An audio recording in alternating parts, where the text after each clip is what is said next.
பொதுவாக வந்து பார்த்தீங்கன்னா பாடல்களில் ஹீரோஸ் தான் வந்து பார்த்தீங்கன்னா அதிகமாக டான்ஸ் ஆடுவாங்க. பட் ஒரு சில படத்தில் ஒரு சில சாங்ஸில் வந்து பார்த்தீங்கன்னா ஹீரோஸோட சேர்ந்து வந்து பார்த்தீங்கன்னா காமெடியன்ஸும் ரொம்பவே நல்லா டான்ஸ் ஆடுவாங்க. அந்த மாதிரி நல்லா டான்ஸ் ஆடின டாப் 3 சாங்ஸை பற்றி தான் இந்த வீடியோவில் பார்க்க போகிறோம். தேர்ட் பிளேஸில் பார்க்க போகிற சாங் என்னன்னா ஜென்டில்மேன் படத்தில் கவுந்தமணியும் அர்ஜுன் அவர்களும் ரொம்பவே நல்லா வந்து பார்த்தீங்கன்னா இந்த பாட்டில் டான்ஸ் ஆடியிருப்பாங்க.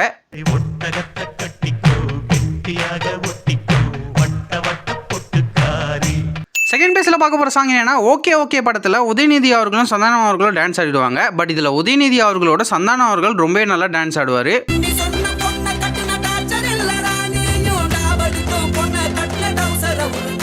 ஃபர்ஸ்ட் பிளேஸில் பார்க்க போகிற சாங் என்னன்னா பொதுவாக வந்து பார்த்தீங்கன்னா விஜய் அவர்கள் டான்ஸ் ஆடினா விஜய் அவர்கள் ஒண்டி தான் நம்ம பார்ப்போம். பட் இந்த பாட்டில் வந்து பார்த்தீங்கன்னா வடிவேலு அவர்களையும் சேர்த்து நம்ம வந்து பார்த்தீங்கன்னா விஜய் கூட பார்ப்போம். அந்த அளவுக்கு வந்து பார்த்தீங்கன்னா 2 பேரும் ரொம்ப நல்லா டான்ஸ் ஆடியிருப்பாங்க.